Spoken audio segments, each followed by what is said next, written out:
Hi everyone. और आज के इस वीडियो लेक्चर में हम लोग डिस्कस करेंगे French society late 18th century. 18वीं शताब्दी में जो फ्रांस की सोसाइटी थी उसके बारे में। This is the video number part 2। Part 1 already मैं अपलोड कर चुका हूँ। वीडियो के एंड में कुछ आपके MCQ भी होंगे और मैं चाहता हूं कि उसके आप आंसर ज़रूर दीजिएगा जो आपके पढ़ाए हुए कंसेप्ट से बिलोंग्स करते हैं। तो जब हम बात करते हैं 1774, that was the time when Louis 16 become the king of France. Louis 16 जो है इस बार फ्रांस के किंग बनते हैं, जो थे आपके किंग 16वें नंबर के। He belongs to the Bourbon family और डायनेस्टी। ये क्या उस समय की जो बोर्बन डायनेस्टी है उससे इनका पूरा का पूरा सीधा बिलोंग्स था। At the age of 20 years इनकी शादी होती है the princess, Austrian princess Marie Antoinette के साथ। बट जैसे एज अ न्यू किंग बनने के बाद इन्होंने जो फाइंड आउट किया दैट वाज एम्प्टी ट्रेजरी। खाली खजाना देख के ये शॉक हो गए।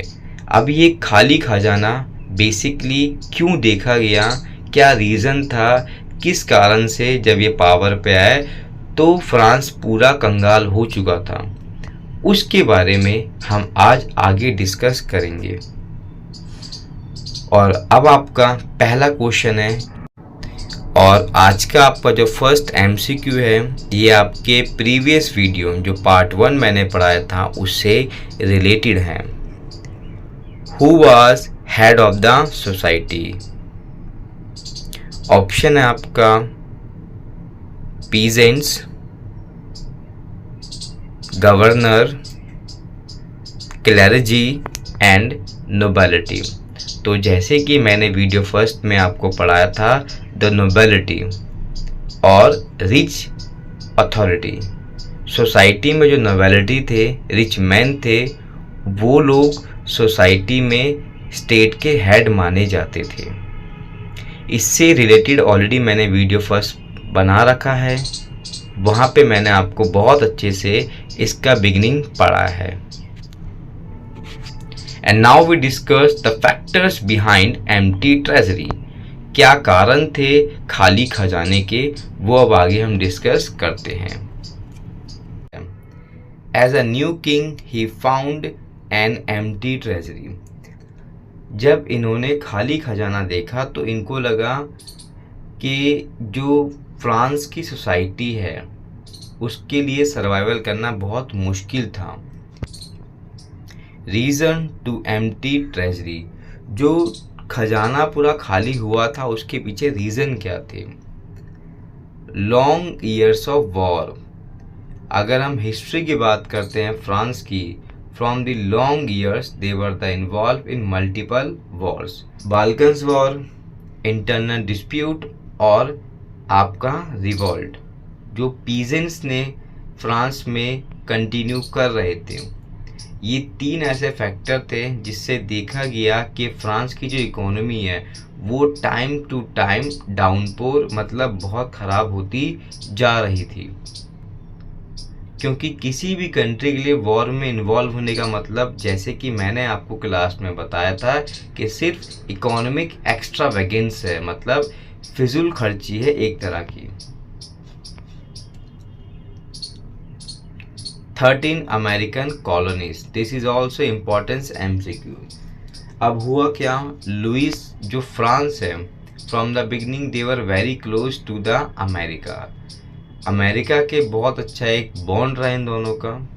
ऐसे में जब अमेरिका के द्वारा लुइस से हेल्प मांगी गई कि जो उनकी कॉलोनीज है 13 उपनिवेश को आज़ाद कराया जाए, उस समय उनका एक कॉमन दुश्मन था दैट वाज ब्रिटेन। ब्रिटेन से बचाने के लिए तो राजा ने अपने दोस्त अमेरिका की हेल्प करने के लिए अपने जो आर्मी है उसको भेज दिया बैटलफील्ड में।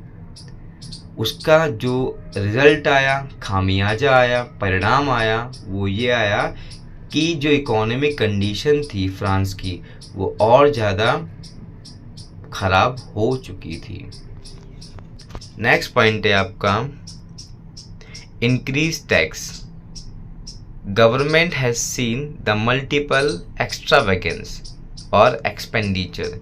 जैसे गवर्नमेंट लगातार अपने खर्चों को देख रही थी, तो ऐसे में गवर्नमेंट को रियलाइज़ हुआ कि गवर्नमेंट को अपना टैक्स बढ़ाना चाहिए, जिसका सीधा सीधा प्रेशर आता है आपके उस समय के पीजेंट्स पे जो टैक्स पेयर थे।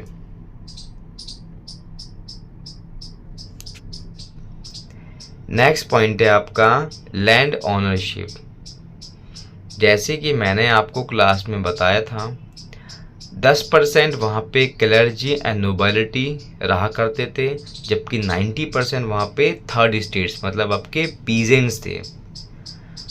और वहीं अगर लैंड ओनरशिप की बात करें तो जिनकी जनसंख्या बहुत कम थी मतलब क्लर्जी एंड नोबिलिटी, उनके पास 60% ज़मीन थी, जबकि 90% पीजेंट्स के पास जस्ट 40% लैंड थी। इससे आप खुद समझ लो कि जो पूरा मालिकाना अधिकार था वो सिर्फ क्लर्जी एंड नोबिलिटी के पास था, जबकि जिनकी जनसंख्या ज़्यादा थी they don't have the land ownership. तो ये भी एक बड़ा रीज़न माना जाता है फाइनेंशियल क्राइसिस के बारे में, फाइनेंशियल क्राइसिस के कारण। एंड लास्ट पॉइंट है आपका first and second states enjoy certain privilege.